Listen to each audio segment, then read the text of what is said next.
Caleb approached his dad, nerves tightening his chest. He'd only passed his driver's test last week, but tonight hinged on whether he could borrow his dad's car. A date with Cindy Sue Riley wasn't something that happened every day. She was easily the hottest girl in his class, maybe the whole school. If he showed up in a car, he'd earn serious points. Walking, or worse, having his parents drive them, would make him just a kid not worthy of her. For Cindy, who usually dated older guys, a car was more than transport, it was status, a symbol of cool, a ticket into the in crowd. For Caleb, it was simple. The car unlocked his entire high school social life. Now he just had to convince his dad. But his request hit a wall. No matter how he argued, his father, Robert Ashe, refused to budge. Caleb, I get what you're trying to do. I'd probably be in your shoes too. But number 16-year-old fresh off their driver's test should be out driving a Porsche at night, Robert said firmly. Come on, Dad, Caleb started. Robert shot him a stern look. Caleb shut up immediately. Still, his mind raced. Dad said no to the Porsche, but he never mentioned Mom's car. A Mercedes should be good enough to impress Cindy. Hope sparked in Caleb's eyes as he tried another angle. What about Mom's car? She's not using it tonight. He smiled his best smile. No luck. I said no, Caleb. You can't drive alone until you've had more practice with me. Prove yourself first, then maybe. But Dad, I have a date with Cindy Sue Riley, she's the best-looking girl in school. Robert tried to help. I'll drive you there and pick you up. I'll do what I can, but you're asking a lot. Forget it, Dad. There'll be other nights. Cindy will understand. Caleb didn't see it that way. In his mind, the door of opportunity slammed shut. This isn't fair, he muttered. Life isn't fair, kiddo. Get used to it. As long as I'm running this house, it's my rules. You might not like it, but that's how it is. Caleb stormed upstairs, slamming his door behind him. He reluctantly called Cindy to cancel, claiming he wasn't feeling well. From her voice, he knew she didn't buy it. Canceling a Saturday night date last minute wasn't cool. Another chance with Cindy would take something special. Caleb sighed and hung up. Frustrated, he thought, Dad just doesn't get it. He's forgotten what it's like to be a kid, stuck under parents' control. I wish I was in charge for once, maybe then he'd understand how helpless I feel. With his evening plans ruined, Caleb logged onto America Online. Maybe talking to someone online would ease the sting. He quickly bypassed the usual opening screens. Instead of heading to his regular chat rooms, he clicked on members' rooms, places he'd never explored before. After all, it was Saturday night. His usual cyber friends would be out, like he should be. A list popped up. Caleb scrolled through topics, surprised at how many were about intimacy. Then again, it made sense. He was just starting to realize that intimacy and love really drove the world. He stopped when he found one titled Ask the Witch. Only one person was in the room, the witch, he guessed. Curious, Caleb clicked to enter. He typed into the prompt, "Hello?" A reply appeared, starting the conversation. "Welcome, Caleb." That caught him off guard. His screen name was Wraith. How did this stranger know his real name? Curious, he typed back. "How do you know my name? I read your profile." That didn't add up. Caleb was sure he hadn't set up a profile on America Online, he liked to keep things mysterious. Something felt off. He challenged the other user, whose name showed as the witch. "Try again." "I don't have a profile." "Fine. I'm a witch. I'm supposed to know these things. Most people freak out when I tell them their name. It's a small display of power, but effective." Caleb froze, hands hovering over the mouse and keyboard, too stunned to move. A new message popped up. "Still there, Caleb?" His hands trembling, Caleb typed, "Yes. Do you have a question for me?" Now that he thought about it, he did. That was why he joined the chat in the first place, his dad. For the next several minutes, Caleb poured out his story about Cindy Sue and the showdown with his father. When he finished, the witch asked, "What do you want to do about it?" Caleb considered. Maybe a little mind control over his dad to get his way was the answer. After some thought, he typed, "I'm tired of my dad being in charge. I wish I could be the boss for once. Maybe something for Father's Day? A spell." Suddenly, Caleb remembered it was Father's Day tomorrow, and he hadn't gotten his dad a gift. Maybe he didn't deserve one, but a spell could be the perfect surprise. "That sounds good," he typed eagerly. "Here's what you do." Caleb quickly wrote down the spell ingredients and the chant he was told to recite. It seemed simple enough. Before signing off, the witch checked. "Are you sure this will work?" "Positive. Once you cast the spell, you'll have control over your father. I must go now. Farewell, and good luck." "Thank you." "You're welcome. Use it wisely." Then the witch disappeared. Caleb stared at the list on the scrap of paper in his hand, a small pink candle and some of his father's hair. Strange ingredients for mind control, he thought. He had to burn the hair in the candle's flame while chanting, "With this spell, I claim power over he, who now holds sway over me." Shrugging, he thought, easy enough. Getting the hair wouldn't be hard, he just needed to collect some from his dad's thinning brush. The pink candle might be trickier. He wasn't sure if they had any at home, especially small pink ones. A quick trip to the supermarket would fix that. He glanced at his watch, 6:30 p.m., the stores were still open. He threw on his sneakers, dashed down the stairs, grabbed his bike, and pedaled toward the nearest supermarket. Caleb gathered the spell ingredients carefully, the scrap of paper with the incantation, a handful of hair taken from Robert's brush, and a small pink candle. He glanced at the clock, 10:58 p.m. His father was already asleep, as usual on Saturday nights. After a full day of yard work, the stress from a week spent as a stockbroker and financial analyst clearly took its toll. Caleb thought, what's so hard about sitting at a desk all day? He placed the candle on a saucer he'd borrowed from the kitchen and lit it with a match, also swiped from there. Holding the hair close to the flame, he began repeating the incantation over and over. The burning hair produced a foul-smelling smoke that quickly filled the room. When the hair was nearly consumed, he dropped the smoldering strands into the saucer so they could burn completely. Soon only ashes remained, like his family name. A sly smile crossed Caleb's face. By Father's Day, I'll be the one in charge. He had no idea of the powerful changes he had just unleashed. Robert didn't wake to his usual Sunday alarm. Instead, a blood-curdling scream pierced the silence. He struggled to open his eyes but felt weak and disoriented. His whole body felt strange, different. Finally, he forced his eyes open and saw his wife Patricia leaning over him, her face twisted in shock and confusion. Who are you?" she stammered. Where's my husband? And why are you wearing his pajamas?" Robert blinked, puzzled. What was she talking about? He tried to speak, but his voice was unexpectedly high and soft, different from before. "I'm your husband, Robert," he said, voice trembling. "That's no joke," Patricia snapped. "Now tell me where Robert is."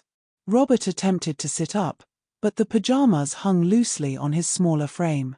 Long blonde hair fell across his face. "I'm not a little girl, Patricia.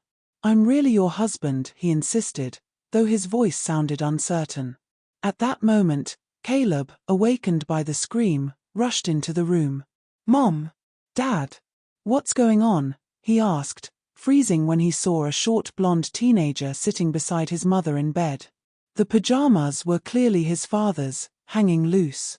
"Who is she?" Caleb muttered. "I don't know," Patricia growled, anger rising, "but I'm going to find out." She turned her attention to the girl. "Tell me again, who are you, and where is Robert?" The girl ignored the question, instead examining her small hands with wide blue eyes. She gasped, then touched her own face. Caleb and Patricia watched in growing disbelief as the teenager explored her skin. Robert struggled to accept what he saw. Those delicate hands were his, responding to his every thought. The sleeves of the pajamas extended far past his wrists, hinting at how much smaller he'd become. The soft skin of his face felt unfamiliar. His hands moved up to his head, fingers threading through thick blonde hair tangled across his shoulders. When he turned, the hair snagged slightly as if caught on something. The girl pulled yards of silky blonde hair from the back of the pajama top, letting it fall over one shoulder and into her lap. Robert's small hands explored the soft hair, finally resting on his chest. Patricia was shocked by the situation unfolding in her home. "Look away, Caleb," she commanded. Before Patricia could say more, Robert pulled at the pajama front just enough to glimpse down. His wide eyes confirmed what his hands already knew. I look different," he whispered in his changed voice. Caleb stared at the girl, unaware she was really his father. All he knew was that something felt terribly wrong. Patricia's voice cut through the tension. "Who are you? Tell me now, or I'm calling the police." The girl's soft voice trembled. But you don't understand. I'm not really a girl. I'm your husband, Robert." Robert began to cry, overwhelmed by the emotions his new body was struggling to hold. A wave of fear washed over Caleb. Could this really be the result of the spell he cast last night? Suddenly, his earlier feelings vanished completely. "That's enough. I'm calling the police," Patricia shouted. "Wait," Robert said in the girl's voice. "I can prove it. Ask me something only your husband would know." Caleb turned back and watched as the girl answered every question correctly, even the tricky ones. With each right answer, Caleb's horror grew. The truth was clear. The small teenage girl was Robert Ashe. Robert?" Patricia gasped. The girl sobbed, That's what I've been trying to tell you." Robert sank into his wife's embrace, her larger frame enveloping him. "Oh my God!" Caleb finally exclaimed. Robert looked at Caleb, his voice shaky but trying to sound firm. "Caleb, what do you know about this?" Caleb broke down. "I'm sorry. I thought it was just a mind control spell, a Father's Day prank to get you to let me use the Porsche. I never expected this." "Magic?" Patricia asked. "Where did you learn spells like that?" "From the internet," Caleb admitted quietly. "In a chat room called Ask the Witch, with someone named the Witch." "I can't believe this. Witchcraft. Most dads get a tie for Father's Day. You get this," Robert said, near tears, cursing the emotions his new body brought. "What did you ask her?" Patricia pressed. Holding her sobbing husband close, she rocked him gently. "I told her I wanted to be the boss over my father. She gave me this spell," Caleb explained. Patricia responded quietly, "In a way, you are. You're the older brother to her younger sister." The spell worked a little too well. Robert's tears stopped instantly. "Hey, I'm not a her." Patricia patted him soothingly. "You are now, sweetheart. You are now." Robert lay quietly in her arms, stunned. Caleb smiled. "You should see yourself, Dad. You're quite the looker." "What's a looker?" Robert asked. "It means you're attractive. Just look in the mirror," Caleb said, pointing to the full-length mirror on the bathroom door. Robert pulled away from Patricia, tangled briefly in the long hair over his shoulder. Without thinking, he flipped it back with a natural motion. He tried to get out of bed. "Careful, honey," Patricia warned. "Your balance will feel different." She was right. Moving felt strange. There was no friction where there once was. He felt light, limber, and flexible. He couldn't remember ever being this small and thin, even as a child. The new curves on his chest shifted with each movement. Standing up, both Patricia and Caleb noticed he was barely 5 feet tall. His straight blonde hair reached the small of his back. The pajamas hung loosely but showed the developing shape of his new body. The pajama bottoms were so long they curled under his feet, making walking difficult. "Slide those bottoms off, Robert," Patricia suggested kindly. It was easy, he just tugged at the waistband, which rested on his narrow hips, and they fell to the floor. His modesty remained intact as the top covered above the knees. Looking down, Robert saw smooth, hairless thighs beneath. The former man tried to walk the way he always had, but it felt wrong, unnatural, and his hips and back ached. Robert focused on moving slowly, trying not to aggravate the discomfort. After a few careful steps, he found himself moving with the natural grace and fluidity of a girl. It was the only way that felt right. After a few more feminine strides, Robert stood before the mirror. Reflected back was a young girl no older than 13 or 14, very pretty, hinting at the stunning beauty to come. He couldn't believe how small and slender he had become. "Oh no! I am a little hottie," he cried, then broke down in tears again. Caleb couldn't resist teasing, "You're even better looking than Cindy Sue." That didn't help at all. Patricia commanded, "Caleb, go online. Find that chat room. Find a counter spell for your father, now." The boy rushed out, knowing this was going to be a very long Father's Day. The next morning was miserable. Robert tried to drink his usual black coffee and read the sports and financial sections of the paper. But the coffee tasted awful to his changed palate, and the sections he loved seemed dull. He should have noticed something was wrong when he spat the coffee back into his cup and muttered, "Ooh, this stuff is really gross." From across the kitchen, Patricia raised a curious eyebrow. Robert realized something was off when he found himself flipping through sales flyers, women's clothing, specifically, and thought, "Wow, those cute tops are only $12.99. They'd look great on me." Now his mind was changing too. Robert worried he was starting to think like a teenage girl. Not wanting to worry Patricia, he kept these thoughts to himself. All he could do was hope Caleb would find the counterspell before things went too far. That would be the best Father's Day gift of all, to be a father again. Patricia dug out some of Caleb's old clothes. He'd outgrown them years ago, so they looked huge. The clothes hung awkwardly on Robert's curvier body, and for now, he had to go without underwear. Robert spent long moments touching and examining his new form. Everything felt so soft and smooth. When alone in the bathroom, he would quietly marvel at his developing features. This sometimes made him giggle, a sound that surprised and unsettled him. Finally, he forced himself to put on Caleb's oversized clothes, though every part of him wanted to keep exploring. Later, Patricia braided his long blonde hair into a French braid and tied it with one of her scrunches. The hormones of his transformed body were overwhelming. He felt constant warmth and sensitivity. The gentle friction of the loose t-shirt kept his new features tender and responsive. "Please hurry, Caleb," he whispered in his even softer, more feminine voice. Hours later, Caleb dropped a crushing blow. Robert was numb, too stunned for tears. "I'm sorry, Dad. I tried really hard. I couldn't find the chat room or a counter spell. The witch doesn't have a profile. I emailed her, but she never read it. I don't know what to do. I've ruined Father's Day." Everyone feared this might be permanent. Patricia wrapped an arm around Caleb's shoulders. At 5 feet 10 inches, he now towered over his small father. "It's okay, Caleb. You did your best and must feel awful. You'll just have to keep trying." "What about me?" Robert asked, voice trembling. "For now, you can't be Robert Ashe. We'll have to find a new identity until you're back to normal." "No." Robert protested weakly. "I'm sorry, but it's the only way. You'll have to pretend to be Caleb's younger sister."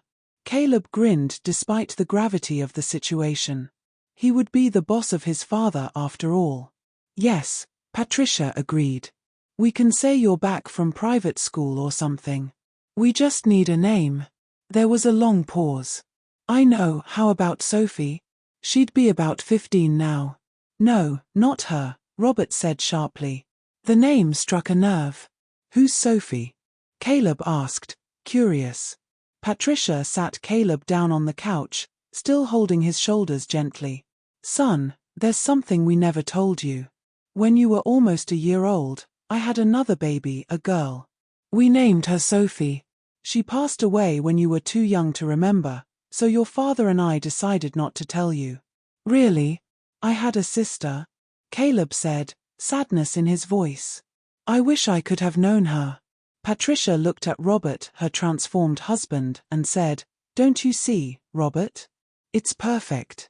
We never filed her death certificate, so Social Security still lists her as alive. You can assume her identity until this is all over. Robert replied in his softer voice, You couldn't accept her passing? I wanted to move on. This body can't be more than 13 or 14. It just wouldn't work. He didn't realize his speech was already changing to match his new youthful form. We'll just say you're small for your age. People will believe that. Besides, what choice do we have? Patricia had a point. Robert found it harder to focus as time went on. Okay, Robert said quietly, sounding exactly like a teenager. Good. From now on, we'll call you Sophie. Agreed. Patricia looked between them. Caleb and Robert, now Sophie, nodded. Patricia's demeanor shifted instantly. Perhaps the loss of her daughter years ago made it easier for her to take charge of them both. You'll have to call me Mom, or better yet, Mommy. We can't have anyone getting suspicious, Sophie. Okay. Mommy, Sophie sighed. What do we do first? We have a busy day. We'll take you shopping for everything a girl your age needs, including clothes. I'll teach you all the things a girl should know. We'll have so much fun, you'll see. Great, grumbled Sophie, already imagining things like hair curlers and periods. Caleb gave his new sister a playful jab. Mommy, Sophie cried. Caleb hit me, Patricia scolded. Caleb, you need to be nice to your sister. You'll have to look out for her at school until she gets used to things. School? Sophie asked, nervous. Of course. People would wonder why you stayed home while Caleb went to school. We have to act normal. You'll stay in the guest room for now. I can't even sleep with you. Mommy, how many 15-year-old girls sleep with their moms? Sophie said nothing, a tear rolling down her cheek. Meanwhile, Caleb grinned ear to ear. He was officially the man of the house and couldn't wait to assert his new authority. Patricia caught his expression and warned, This is serious, Caleb. It's your fault, and this isn't a joke. Now go to your room and find that chat room, or, Mom, Caleb complained. Go. Patricia shouted. Caleb stomped upstairs, leaving Patricia and Sophie alone. The thought of Caleb being in trouble made Sophie giggle. Wait here, baby doll. I'm grabbing my purse. We're going shopping, and you'll see how fun being a girl can be. Upstairs, Patricia closed the bedroom door carefully. She pulled a laptop from her briefcase and connected it to the outlets and phone jack. Her fingers flew over the keyboard, opening the America Online program. Within a minute, she was logged in. The AOL greeting showed an email for the witch, but Patricia ignored it.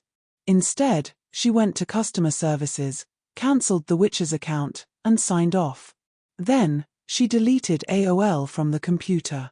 It was done. By the end of their shopping trip, Sophie would be a normal teenage girl. With her youthful energy and looks, it would be hard to keep her away from boys. In about a month, they'd have to report Robert missing to begin the life insurance process. Patricia had her hands full. She'd been watching Bill from her office for a while now. The kids would need a father figure eventually.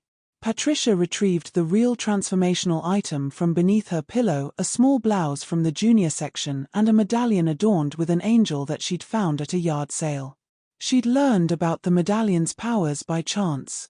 She reminded herself to get rid of the old, smaller bras and to eventually discard the medallion, no loose ends.